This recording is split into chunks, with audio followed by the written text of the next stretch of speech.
And we are live, just in time, Deal. Hey, welcome everybody. Today's masterclass, master chat topic is market research. there you go. We're going to be digging into market research and figuring out why this matters, how it matters, if it matters, and how to do it right. I mean, it's no secret. Anybody you talk to in the marketing gig knows, understands that if you're going to be doing anything like spending money or going to market, scaling up business, you need to do some market research. And if you don't do it, it's sort of unusual and you're taking a lot of risks. So, but today we're going to dig in a little bit deeper to understand all the moving parts of market research. And more importantly, what is the next generation of market research going to look like?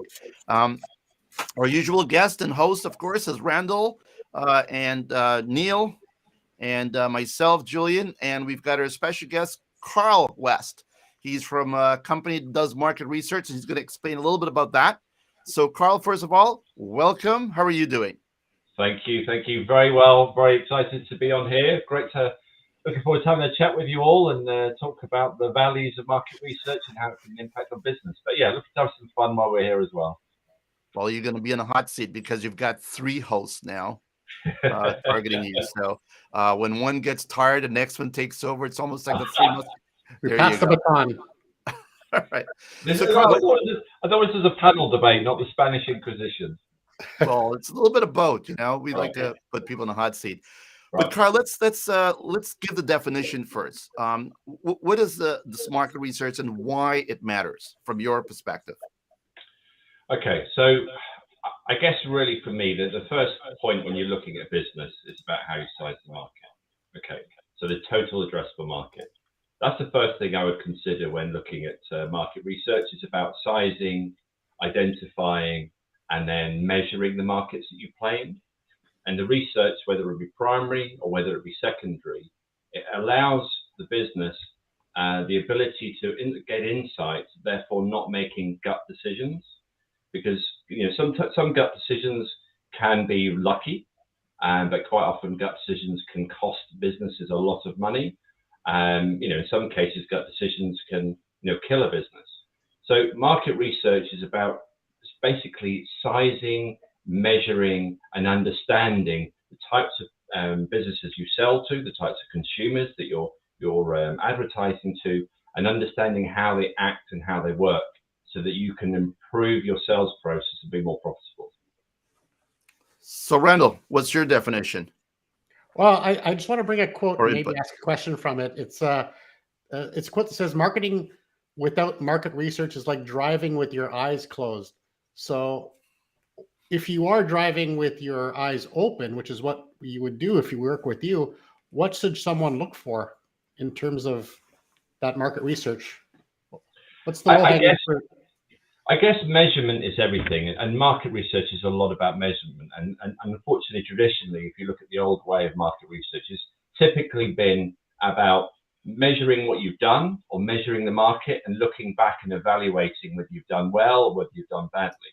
And quite often that's a cost to a business. And that's something I've been talking about for a long, long time. I've been with market research for 15 plus years and 20 plus years in the IT industry. When you're buying insight, you're buying market research, it needs to be about opportunity, not about cost. So with marketing, when every pound that you spend on marketing, okay, you should be considering budget for market research, okay?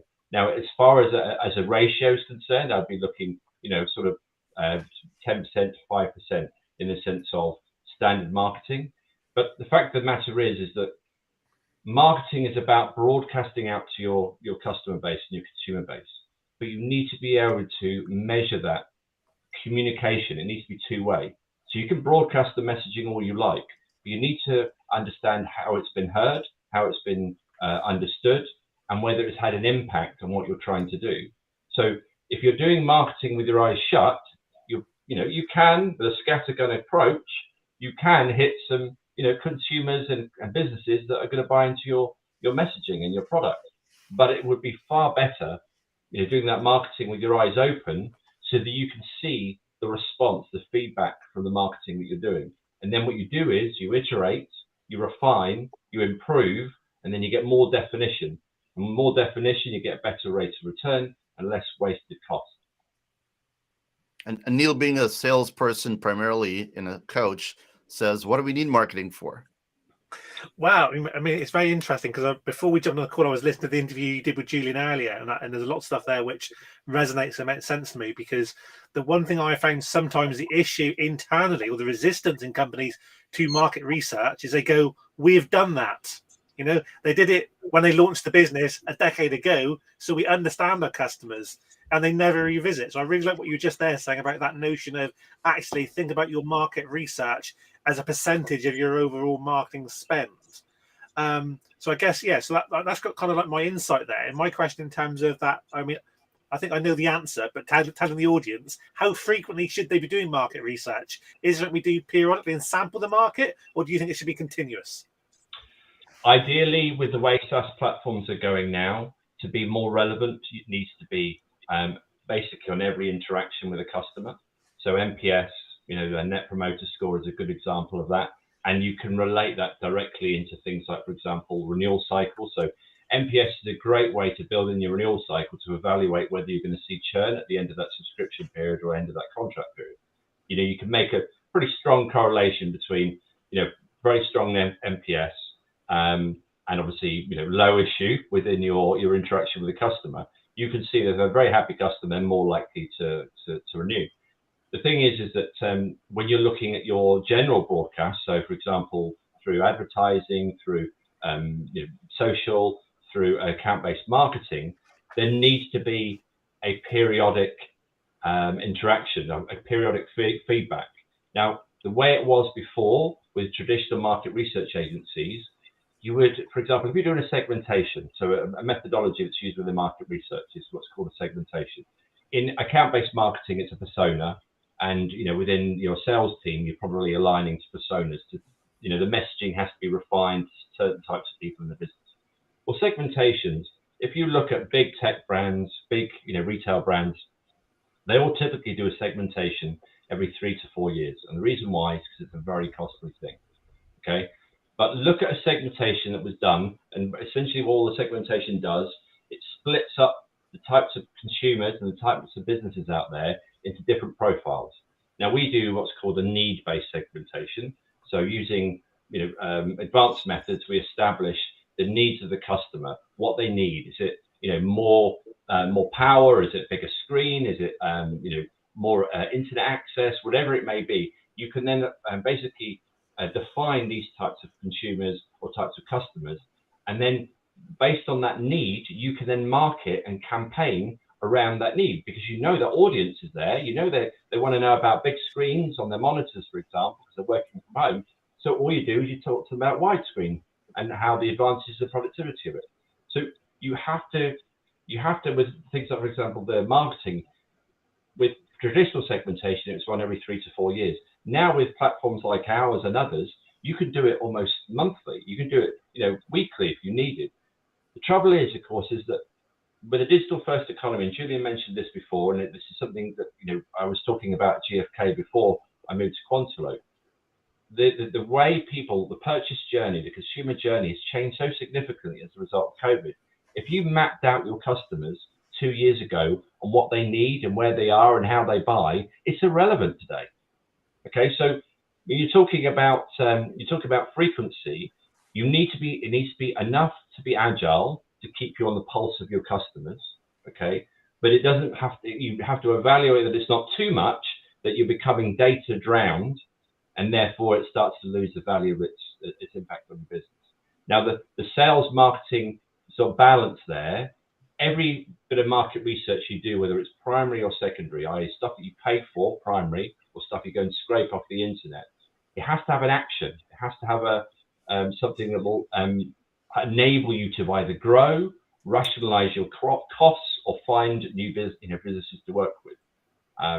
So I think on the point of frequency, the scale of frequency varies depending on how much you're spending on marketing money and how little you're spending on marketing money. Yeah, that's a really good reply, because where that aligns to, in this, which we've talked about many of these before, is this fact that all these actions are connected.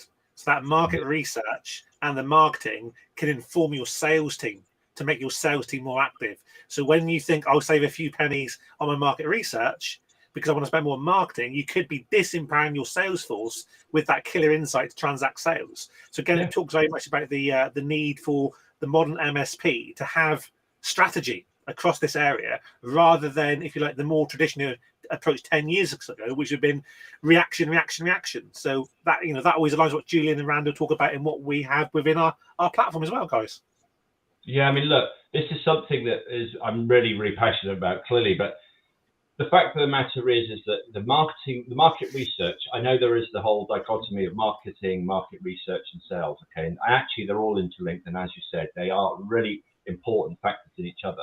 But if you're looking at a sales team, okay, if you've got a sales development reps within your business who are out there creating sequences for account-based marketing, okay, you want them to be armed with an independent voice, with expressed need from those customers because you've already polled them. So what you're effectively doing is you're not preaching to, trying to educate and inform. You're saying, look, we have a solution that we know you need. And by the way, it's not just us that, say that. All of this string of customers are saying this to us as well. And by the way, 8 out of 10, using statistics, 8 out of 10 of our customers find that if they use this solution, it improves their business by so much. It's not the holy grail. It's not the silver bullet. What it does is creates a communication, a sequence of communication with your customer, which is found on fact and not just on, fluff. Yeah. Well, that kind of reminds me of another quote that I read, which was the trouble with market research is that people don't think how they feel, they don't say what they think, and they don't do what they say. So how do you cater your market research to kind of sift through all the maybe false information to really get at those nuggets that will really shift gears for your sales team? Well, that's an interesting quote, and actually market research is an answer to that. So before I get into the direct answer of that, one thing that I use a lot from all my time managing teams and working within sales teams, people buy emotionally, but they make decisions intellectually, okay? Now, what we call, and I don't really have heard of the term, it's called System 1. It's an implicit association test that's run by market researchers. Okay, and what it basically does is it separates out instinct from thought. So if you look at a global brand like Coca-Cola, okay, right? Coca-Cola is an instantly recognizable brand. It's a System 1 brand, right? So you don't have to think about it. You don't have to process. As soon as you see, even red now, see the color red, there's an association, implicit association to that red, okay? So the first thing you do is obviously you test to see what is thought and what is, which is instinct, okay? Now the holy grail for any reseller out there, any MSP, is to convert themselves from System 2, which is the rational, thought process, considered, move themselves from that to System 1, which is the instinct. So the more you're in contact with your customers, the more time you spend with them, the more they're interacting with them, the more they're seeing you, okay? When they have a problem, when they find the pain in their business, what you want to be able to do is become an instinct of a solution. So you do that from your networking with that customer, you do that through your relationship with your communication with them, you bring them on the journey of all the various different things you do in the product development you do. But System 1 is the way you filter out what is people's instinct against what they're thinking. And what's really, really good about that is that if you are using implicit association, it may be, emotional association, features, etc., brand, that will cut through. The other thing is obviously the ability to measure.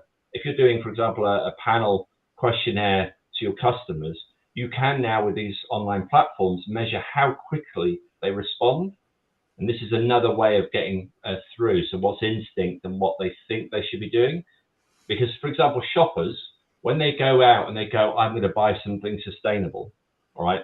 And then they get into the shop and then they see the sustainable product on there and it's about, 50 cents to $1 more than the non-sustainable product.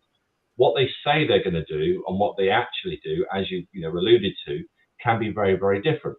So market research now has the ability to track what people buy in store, through your marketplaces and ecosystems online. You have the ability to track the click, where the mouse goes.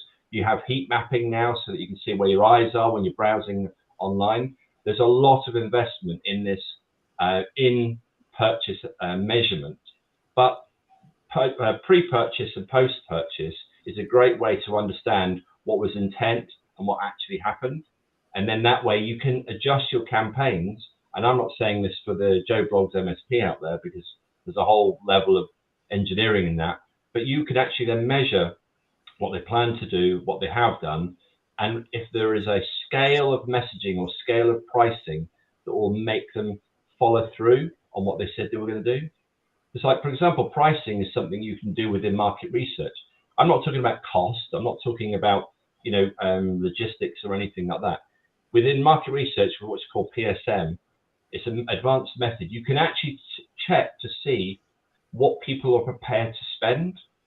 So you can see the threshold of the band of which they're going, the delta of which they're going to spend their money. And by doing that, you can then basically move the dial on your pricing within those two areas to obviously maintain offers, campaign offers, that type of thing, but also maintaining some element of control of your price and hopefully some profit. So there are different methods. I mean, I've got 15 more I can throw at you. Look, there's no exact science in this, but what's really exciting is that we can make the MasterChat really easy there, Julian, because we can just say, so Cole, give us your your top 10.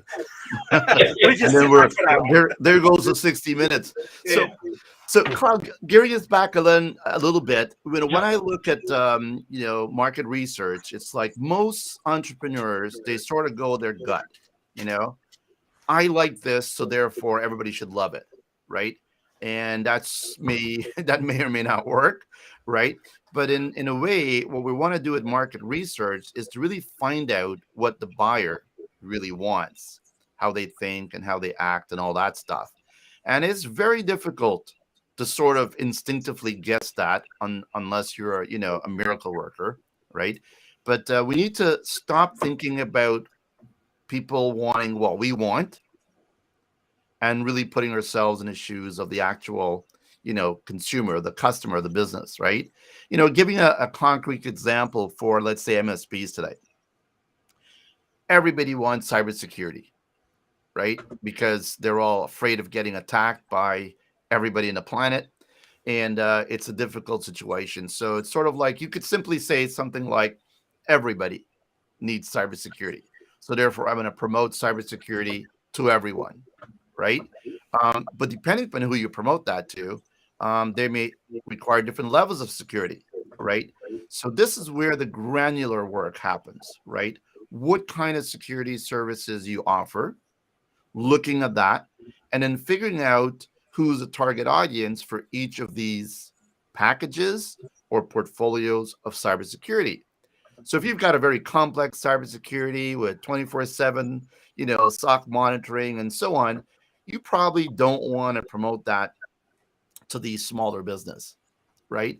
And likewise, if you only have some antivirus and a few things, you probably don't want to, promote that to the mid to larger businesses. So you definitely have to readjust your playbook, right, of your portfolio to match your customers. So if you put yourself in the shoe of these tech companies, right? Here I'm baking this thing out, and I believe that everybody in the world needs one or two of these things, right? How do you, go from that dream, if you will, to, okay, well, let's figure out exactly how many people really want and what's that process looks like to get them into that motion? Okay, so I think the first things first is if you're an active MSP and you're actively selling at the moment, I think the first thing is to actually ask the customers you're working with. It's really important to understand why people bought from you, because the product that you're trying to sell is one part of that sale. They're also buying into you. They're also buying into your history, your experience, and they're also buying into somebody who will eliminate the risk for them. Because ultimately, we're all people, we buy from people. They want to understand by buying into you that you are going to, one, eliminate any risk of them making a decision your way. So saying that they're going to buy from you. But the other thing, of course, is that they need to understand that you know the sales purchase, you know the purchase process, because they don't want surprises, you don't want surprises. So the first thing I would say, strip away all the advanced methods and all the various different marketing research methodologies. The first thing I would suggest is ask your customer base, why did they buy from you? Okay, how did they buy from you? How did they get involved with you? You know, what was the method in which they started dealing with you? Okay, why, when you do a proposal to a customer, get an upfront agreement that they will give you feedback on why you won or why you didn't win, so that you can understand the sales solution and whether it's a successful one or a poor one. Because ultimately, feedback is what drives an iterative change in your process. So regardless of all the different marketing agencies out there and all different platforms, fundamentally, it's about learning about the customers you're working with today, because that will formulate the strategy of how you work with them in the future. You mentioned about the different tiering of, for example, security software. Well, it's easy to make an assumption about an organization, especially if you don't know. You can, I mean, we talked about segmentation earlier. Typically, you will go with small, medium enterprise. Okay, so 0 to 100 million, 100 million to 500, and then and above. Okay, I tell you what. Now there are organisations, and we've done similar things with regards to enterprise customers and medium and small. There are startup brands now spending money on market research that we don't see from some of the biggest brands, because they're VC funded, they're Series A, Series B funded. We would normally write them off as startups trading less than a year or maybe a couple of years. They're part of the growth stage and with the startup stage, and we write them off essentially. Well, the fact of the matter is actually it's a sweet spot for us in market research. In the same way with security, we can't make assumptions that they're going to go to a specific solution, because we don't know what's going on behind those closed doors. So segmentation or profiling or creating personas of your types of business you work with is so very important. And you don't need loads of money to just question your customers on what they bought, why they bought, and those types of questions and insight. It's will pave the way for you doing it better on the next customer and the next customer. If somebody within your business is writing proposals on these different subscription models, okay, who says they're successful? You may be writing them because you've been winning some, but that doesn't necessarily mean it's the proposal is winning that business. It might be something that's wrapped around it, like pricing or the relationship, etc. So feedback is so very important. Now, a lot of businesses in the past haven't done that. The great thing with SaaS and going online, you have the ability to do a lot more interaction with the customer, with MPS, a lot more event feedback, etc. But I guess just to finish it off, feedback is your biggest tool when you're looking at how you win business in the future. Profiling is important, absolutely. Segmenting your customers and what they look like and how they buy. But make no assumption and ask the people you're working with today, because they are a gold mine of information for your future prospects.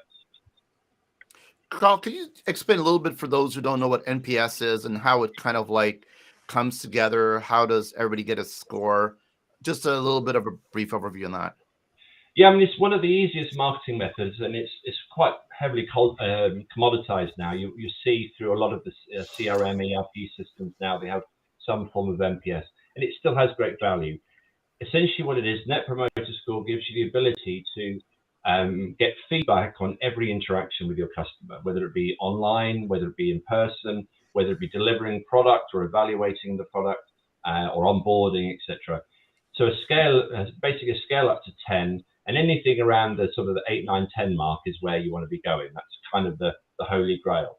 Now, it's important in the sense of getting feedback, because it automates, and this is the important bit, it automates the feedback method. All right. So when I was saying to you, I mean, traditionally back in the day in break fix, when we all ran shops and we had people come into the store, you could have a conversation with them. But now it's obviously a bit more convoluted how they interact with you. So NPS is a good way of cutting through that and going, right, did we do well on that event? Was it an on-site install? Was it a patch upgrade? Just some sort of evaluation post. and it can be automated now, so you don't actually have to allocate any manpower or woman power to it. Woman power being International Women's Day today. We don't need to have people doing it. But what happens is it aggregates the score and gives you basically a scorecard of how you're doing. You can separate it into different solutions, so install, servicing, sales, whatever it may be, finance. But what it does is it helps you avoid churn. And of course, you spend a lot of money selling. Cost of sale, bearing in mind all the channels you can sell in now, cost of sale has been really, really significant. So you don't want to lose the back end. You don't want to be churning at the back end. And NPS is a great way of establishing whether you've got a problem or not. You need client success within your business. And it doesn't have to be dedicated resource, but it could be somebody just saying, what worked well, even better if, maybe once a quarter, maybe once every 6 months, depending on the size of the customer. But NPS is a great automated way of finding out whether you're doing good or whether you're doing bad. Go ahead. I notice one of the great inventions in sales of a while ago is the Rolodex behind you. Yes. Back in the day, that was insanely, an insane step forward. What are you excited about in terms of new technology that applies to this field? The new Rolodex of 2022. You know what? Machine learning AI obviously is well spoken of. Automation is the bit that I'm getting excited about. Our platform does offer a great deal of automation in the sense of these advanced methods and giving the ability to iteratively learn and improve your messaging, your sales cycle, how you interact with customers. The automation bit is really, really, really clever. If you look at the diversity of how people buy now, it can't be a human resource that manages and tracks all those different channels anymore. The frequency, so as you're growing as an MSP from startup to scale, etc., the scale is the bit that's against you. And automation is a way of counteracting that scale. So for me, Insight is about, I talked about it before about cost opportunity. It's great that, Insight allows you the ability to size the market so you can create a target. It gives you the ability to see what brands are out there so who's you're up against, whether you're a challenger brand or a market leader. It has all of these things, but unfortunately you've got past state, current state, future state. Market research is now moving into the point where it can predict forward, it can extrapolate an outcome, which better arms businesses to be more agile. And more agile they are, the quicker they can respond to adversity. For example, with COVID and us all working from home, it's not just going to be stuff like that. Supply shortages with components, for example. The more in touch you are with your customer, you can then slow down those price increases to try and maximize on your profit because there's a real demand and a need for your product. But the other part of it is that you can then switch and change. As an MSP, you might be 365 and that's your everyday business and that's what you're doing. But on the back of a huge cyber attack or many cyber attacks, your customer profile starts moving to security, and then you've got to change quickly. And if you change quickly, you're agile and you're hopefully going to generate some increase in sales. If you're slow, which is where traditional market research have been, commission somebody to go and run it, you go dark for 3 months and then you wait for the information to come back and you've moved on. You've already gone. It's like, well, I'm looking back, but I need to be looking forward. So come back to the point, automation and machine learning, the commoditization of data is great. That will mean that more people have access to it. You go on Google, you can search. There's so much secondary research out there you can get your hands on, but that's not enough. The data, that foundation of data that we're collecting from all of these devices and all our interactions with CRMs and ERPs is all great, but it needs to point somewhere. And it needs to be pointing to something the sales team can then latch onto to maximize the sales. The marketing team can latch onto so they can create the sequences and the marketing campaigns that are going to attract people to the brand. And ultimately, hopefully, in that situation, you'll be able to make the revenue quicker and hopefully better profit. So machine learning, AI, and automation, that's the bit I'm excited about. Neil, from putting your sales hat on, right? sales and marketing sometimes like oil and water, but in reality, it should blend better, right? And to me, sales usually follow good marketing like night follows day, right? And if it's really bad, it's just a very long night and never becomes day. I mean, what do you want from Neil? What do you want from marketing? What's from a sales perspective? What do you want? Leads? What? Well, no, because I think then you go back to, if you just talk about leads, then you just talk about buying data. And I think what's becoming quite clear from what Cole's sharing is actually these things are, as I've always insisted, actually connected. And the time when I've been most successful in that MSP channel is when I worked as sales director hand in glove with the marketing team, so that the market research informed their strategies, and those strategies informed the sales strategy. So we weren't saying we have sales, we have marketing. We're saying we have a continuum of interrelated and connected activity.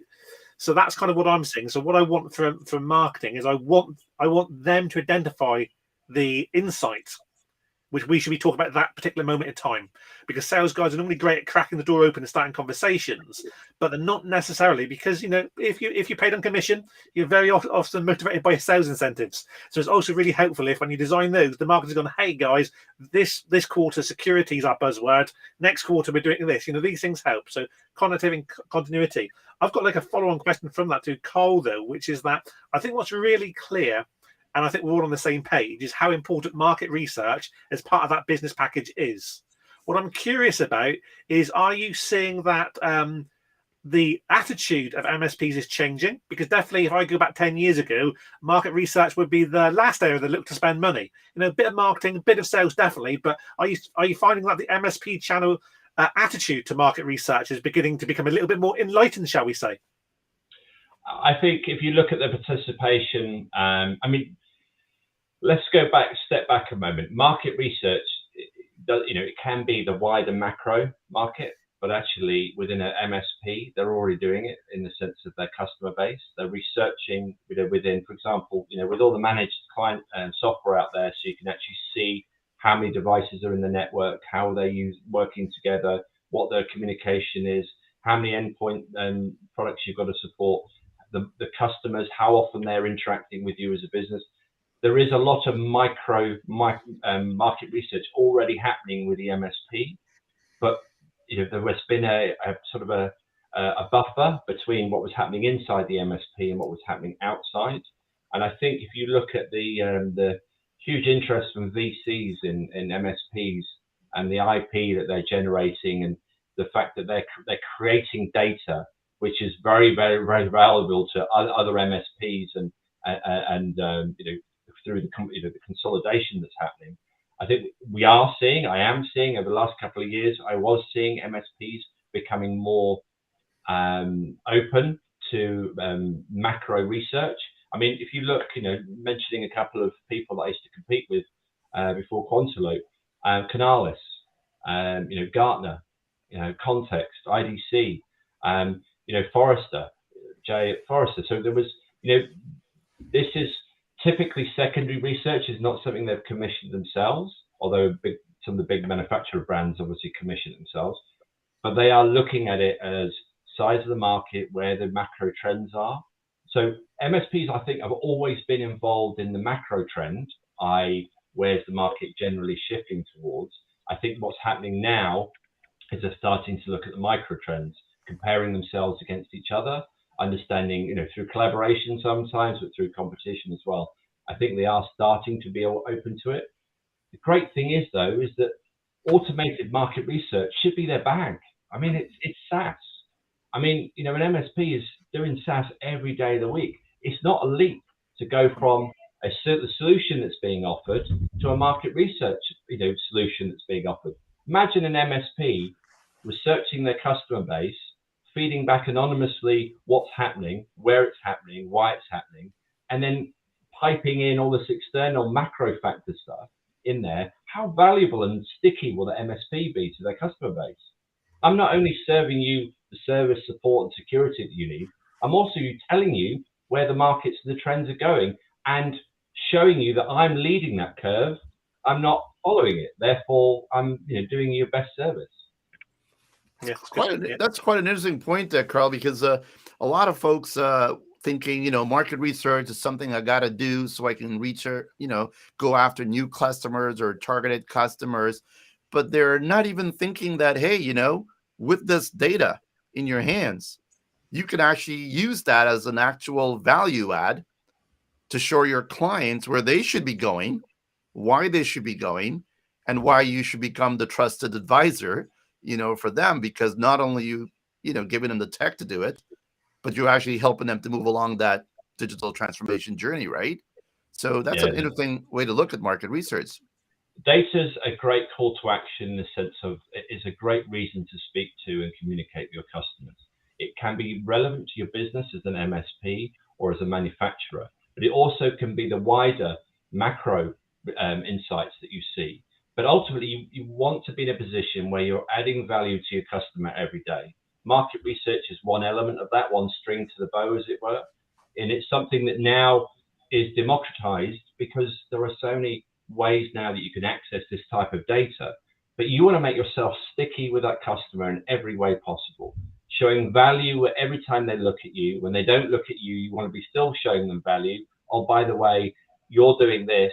We've seen other businesses do this. We think you should be moving towards that way. So absolutely, I think it's just one element, but yeah, there is a lot of data that can be sweated inside the business as well as outside it.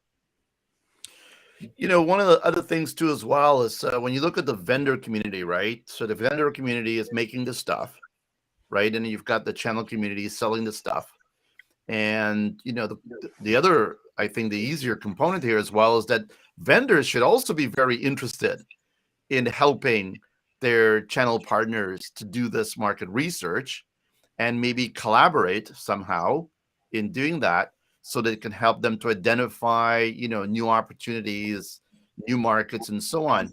Are we seeing that vendors are kind of overlapping or collaborating in the marketing research arena with their partners? Or is that like you do your marketing research, I'll do mine, and then how does it work? Yeah, I think you all will have a greater authority in the ins and outs of what the vendors are doing these days in the sense of channel campaigns. But we are seeing, and we do see that some of the big corporate resellers out there, they invest in research. Some of them are sharing their data in exchange for more market information.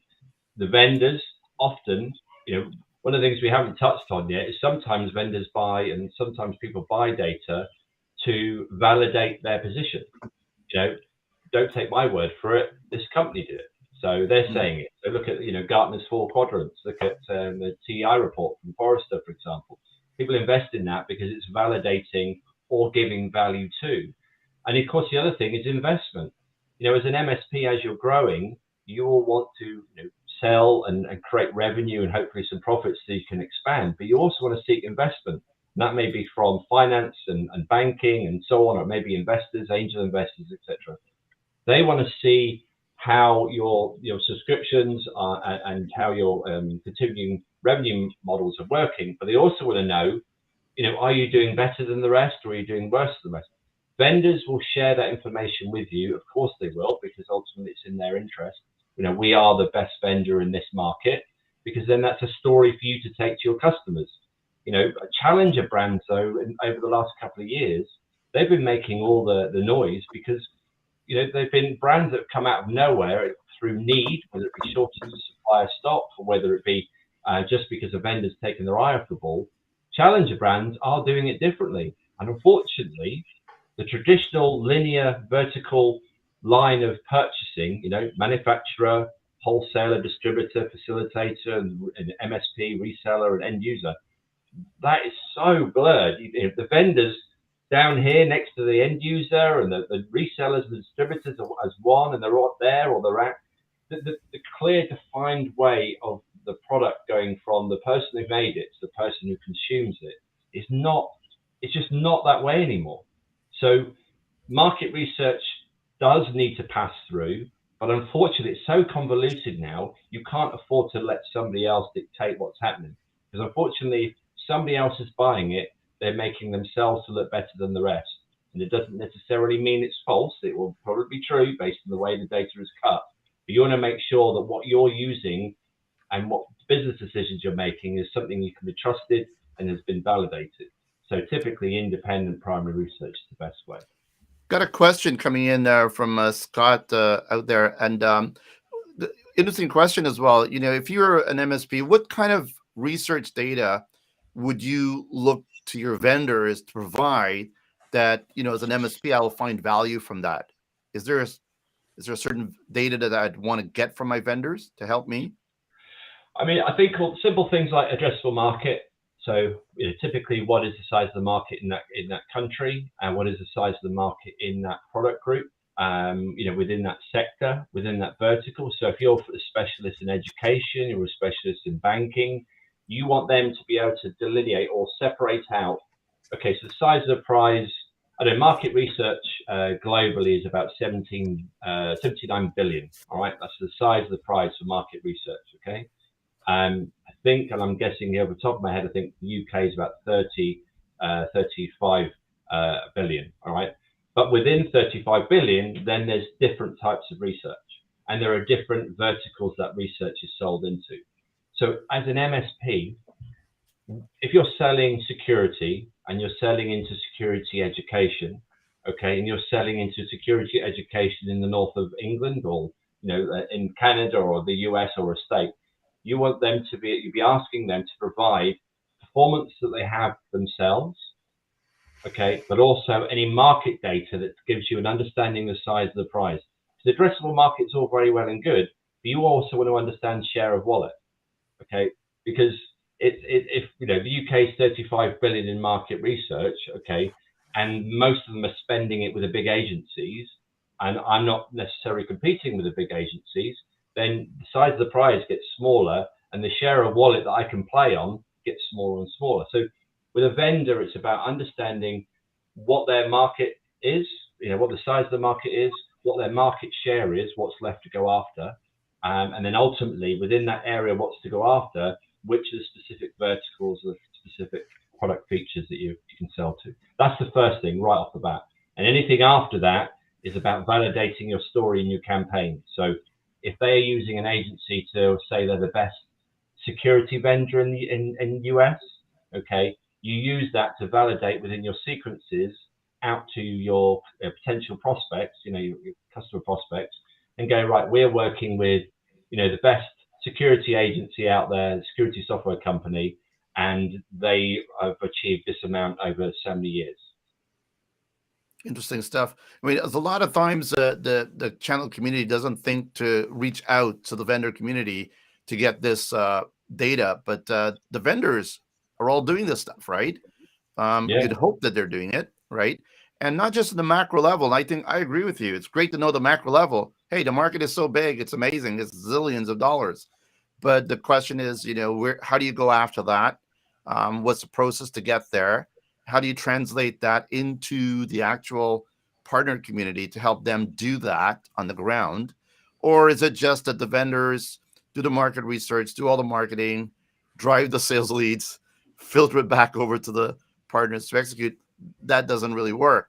So when you look at the balance, if you will, of market research, what should MSPs take on their own or channel partners, and what should, you know, they should get from the vendors? We already talked about what they can get from the vendors, but what should they really keep and maintain as their own? I guess, I mean, the main thing is the micro element to it, the day-to-day activity, the market they're playing in, the region they're playing in. I mean, obviously region is less of an issue when you're talking about online, but the sizing of the prize in the sense of the macro view, that's the vendor you can get that. That's fine. You can get the sort of the channels they play in and what their share is and the share of wallet that's left for you to play with, or the competition you're going after. They'll provide that type of information. But ultimately, when it comes to an MSP level, you know, if you look at the way it was before, you know, we talked about, you know, I was talking about break fix before, and I talked about things like, for example, running a store. You know, you would have people come and go all day, and whether you knew it or not, you were always doing market research. Okay, it wasn't about how much you asked; it was about what you asked. So don't think that you have to ask every question. You just have to ask the right questions And the right questions are the questions that you just have to, and obviously we were talking about this when we were in the green room earlier, is about working on your business, not in your business. It's just stepping back and going, right, every 3 months or every 6 months, step back from the business and go, right, what happened there? Because you've got to analyze everything that went wrong as well as everything that went right, because you learn both ways. So as far as market research, especially now with SaaS and the ability to automate this research, okay, you can do localized micro research amongst your customer base and people like your customer, the prospects out there. That's the stuff that you should be doing, because that has value, especially if you're commissioning it, right? But it doesn't have to be a lot of money. You have a customer base, for one, that's your panel of research. And all you've got to do is just go and maybe just test around those customers to see if there's any bias. Are those customers all buying this way because you're the type of business that make them buy that way? Or is it because it actually is happening? There's a trend happening and you just happen to be following it. Trend, and we're talking about frequency. Trend is so important because your year-on-year change, your quarter-on-quarter change, it's not about one solid state moment of, right, this is what's happening. That's great. It gives you a size of the prize in the picture of what's going on.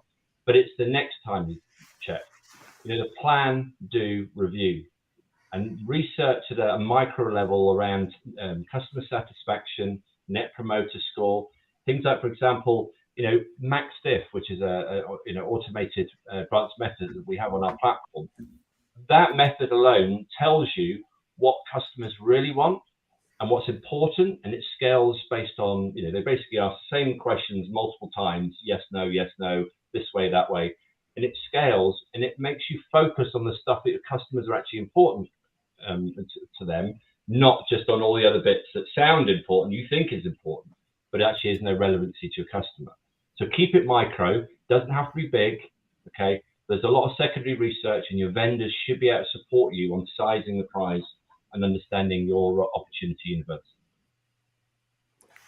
Randall, you got something to add to this? No, all good so far. Good. Well, when we look at the market research component of an MSP or a tech company in general, right? We get it. The other elephant in the room, picking up on that little elephant behind you there, Carl, that, how does end customers, how do you get around the fact of, do I want to bother my end customers about giving me all this data? How do I, position that so that I don't seem like I'm trying to get special information and privacy information for my customers and all these things? Because, sometimes, you want to go to, let's say, a conference or a show, and you go on to buy a ticket online, and then they're asking you like 8 questions. Like, where do you hear from us? What's your household income? What car do you drive? And you're saying, do I really have to answer these questions before I pay for the ticket? So at some point you get annoying. And what is the balance there? Is this like you try it all, or is there a limit to the number of questions you want to ask? Well, I mean, generally with the market research, yeah. I mean, if you were doing a 20-minute, 30-minute survey, there's got to be some bonus at the end of it, because your completion rate goes right down. I think the thing is that we already know, and we already are, the genie's out the bottle in the sense of data. We're already providing on various different platforms and different ways we go, whether we're shopping, we're watching, we're booking, whatever we're doing, we're already giving away information. Just most of it, we just don't know it's happening. It's going on behind the scenes, but we know there's some element, like they say, if the product's free, you're the product. So, that element of it. But the other part of it is where's the value? What's in it for me? I will answer 8 questions if I'm going to see some value from that response. Feed it back to me as a customer. I'm going to be interested in understanding what the feedback was from all your other customers if you're an MSP. If it has value to me, and it either gives me some opportunity for discount, or it offers me an opportunity to get to the report, to see the report, or it gives me, as part of a community, it gives me buy-in to something that's going to add value to me every day, then yes, I'm going to be more willing to do it. But if it's cold and it's hard and it's not relevant, then yeah, you're going to see failure rates and you're going to see annoyance. ultimately keeping it sharp and keeping it sweet is really important. But really, what is the value? Put yourself in your customer's shoes, which you should be doing anyway. And, you know, again, talking about market research, understanding how your customer thinks, how they feel, what their needs are, etc. If you can sweeten the pot by giving them some value back, you will get more longevity and more completion from those types of things. If they're buying from you and they're repeat buyers, you're going to have some element of leeway. You give them some value on the back of it through insight, through, you know, trends, through information, through experience, etc. Getting the report. Yeah, you're right. I mean, I really do believe that you do have to give something back to make it, you know, appealing for them to actually complete the information, because everybody these days are quite, I don't know, they're quite exhausted in giving out information, right? And I, for one, feel that way. And so the reality is that if it has to be something real, and I don't think, you know, give me $5 or, you know, give me a free, you know, ducky or something at the end is going to work, right? It's got to be something tangible. So I think if you craft this information properly and the end customer can actually see, hey, if I get this data report, that actually could help me to know if I'm on point, if I'm on trend, right? And maybe there's a discount bonus or whatever that is. But in general, you do have to make sure there's you got to sweeten the pot, right? And and then sometimes I've seen people offer a cash prize at the end, or you get a X gift card if you complete it, and so on. All these things have a value, but be careful, right? If you're giving people money to complete something, because then you might get people just click the first answer, A, all the way through. They're called straight liners. And is that what they're called? They're called straight liners, and there are within the different methods that we offer and other research companies, platforms offer, they have the ability to screen them out. And they are people who are motivated by a prize draw or a gift or etc. So I guess really for them, there are ways of getting around it. But what I will say, and this is more a metaphysical sort of psychological thing, we all live in echo chambers, whether we like it or not. So context and perspective, actually, whether we seek it or not, is actually quite valuable. We all want independent validation. That's something that's within us. But we also want to know when we're going right or wrong. So, you know, if you could capture that so that you're giving somebody a view, just a little crack in the echo chamber of what's going on outside, giving them context and perspective, building up some sort of community, that has a value. Because ultimately it's easy to point and like we do in, you know, on social media, etc. But as organizations, we have the opportunity to find out from our customers what their experiences are, how they're interacting with you as a business, and you can share that. And look, if you could take a picture of what success looks like with one of your customers, and then analyze it, and then go, right, that's what it looks like. We need to repeat. Not every business is going to respond to that concept and that process, but at least it's a blueprint based on success and not a blueprint based on gut, which only goes so far. As the liability and the risk increases, gut should be further and further and further away from any decision. You know, we got about 8 minutes or so, 6 minutes left. You know, at the end of the day, what I'm hearing is market research, you know, helps you to ground your decisions, right, in data, as opposed to just guessing at this stuff. And you can keep guessing forever, of course. And if you're a good guesser, that's great. But in general, you know, looking at the data is probably the better way for most of us mere mortals. I mean, typically you've got survey type research that gives you a point in time of what people think, which is great. It's the least expensive, I believe, of all the other options. Send out a questionnaire to everyone to kind of complete, and that's automated now. You can do a survey and automate the survey now. So you literally just type a few questions and send it out. I mean, unfortunately, you can't analyze it. You've got to do the work yourself, but that's automated as well now. And that's the thing. So my wrap-up question is about how do we, getting the data is one thing. That's really awesome. But actually looking at the data and saying, like, what does that really mean, right? How do you digest it? How do you digest that? And how do you say, well, based on all this stuff that I got in, right? Here's what I should do, my action plan. So I'm assuming, Carl, that your platform not just sucks the data in, but it gives them a way to sort of like look at this data. And what does that look like? I mean, look, I would advocate anybody who's thinking about, especially an MSP, but I mean, if it's your first foray into insight automation, then you keep it like simple. You start off small. There's something like an omnibus, 3 questions to your customer base and people around that vertical, that industry. 3 questions, just regular. They need to be questions that are important to you. So about whether you're going to go this way or that way with your pricing, or this way or that way with how you're going to sell. Maybe a campaign test. Test some of your customers and say, will this campaign work on you or not? You start small, and you create a binary. Yes, no, should we do it? Yes, no, should we do it? Yes, no, we should. You start there because it's a really easy way to digest. It's not a lot of data. Okay, it's really easy to turn that tap on, right, and then go, we want all of this, but it's loads of stuff that's nice to have and none of it's must have. So you keep it small and you basically iterate that to find out what has value. But ultimately, you shouldn't be asking a question if it doesn't have an impact on your costs and your opportunity.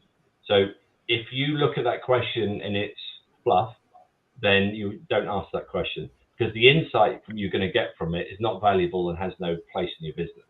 So you have to try and understand the outcome, understand what you're after, and then reverse engineer it back through. Now, our platform, yes, it automates the questionnaire. It also automates the field management. So when you're sending out to hundreds of thousands of people, the last part of it is how you present the data, the representation, what it looks like. Because unfortunately, the C-suite, the people at the boardroom, don't want to see hundreds of PowerPoint slides. They want to see probably 1 page, key metrics, maybe 3 key metrics: share of wallet, market share, and are we rated the best business in that market, for example. And they want to know every quarter, has that changed. So again, reverse engineer it, but create an index. Okay, all of that data that you can do, I would simplify and get down to basic indexes. Have you done better this month than you did last month? Have you done better this year than you did last year? And what does better mean? Does that mean that you're doing better campaigns? Does it mean you're talking to your customers better? Does it mean that your sales cycles improve? When you're testing, you need to be able to measure whether it's got better or worse. And that's it. Just build up. Keep it simple and build up. Good place to end it all. So I'm going to have everybody, if you want to say a few words, we got a couple of minutes. Randall, I'll start with you. What do you want to wrap up this session with? I think what I learned, or what I really enjoyed, was, and I'm based myself on my experience as a side gig being a DJ for 25 years. If I was to play only what I liked, I'd have an empty dance floor. And I think what we learned today is that the instinct we need to have is to do that market research to find out, what do people that are in the room want to hear? Once you get that instinct finely tuned, that's when you rock it as a DJ, because that's when you get the dance floor packed. And of course, our dance floors are businesses. So we have to be in tune, not to what we like, but what do our clients want. And it might not even be something that exists yet. So that's another challenge altogether. Maybe another whole show just for that. Yeah. Don't play disco at a rock concert. I just want to let you know that. Neil, what have you learned, or what do you want to add? Well, I think it's really good. I particularly enjoyed the last bit, because what it really smacked about for me was the key thing, which is we can keep it simple. So there's lots of ways we can do it, and we can complicate it with tools, systems, software, and consultants. But as a base level, any data point which we can measure and make those comparisons can give us insight to help us drive our business. And the other thing, which I think is like the undercurrent from what we've all said today, which is that market research, marketing, sales, operation, logistics, they're a continuum. They're all connected. In the successful businesses, the smart businesses weaponize all those things. And ultimately, whether it's numbers from your accountant, the statistics from your market research, the data points enable us to deal with reality, not kind of like the gut instinct or a vague perception. Good Absolutely. stuff. Well, thank you very much, Carl. And what's the website address, by the way, for anybody who want to learn more about what your platform is about? It's www.quantilope.com. That's QUANTILOPE.com. Bingo. You know, Carl is an expert in this area. If you want to check him out on LinkedIn, see what he does. I mean, if you're going to do market research in anything, Carl is the person you want to have quarterback that. And he's working at a company that's got this amazing platform that not just helps you do it faster, cheaper, and better, but I think it's the future. So what a pleasure to talk about this big topic that everybody should be concerned about. So thank you all. Until the next session, next Master Chat, we shall see you all again. Stay safe, friends. Bye now. Bye-bye.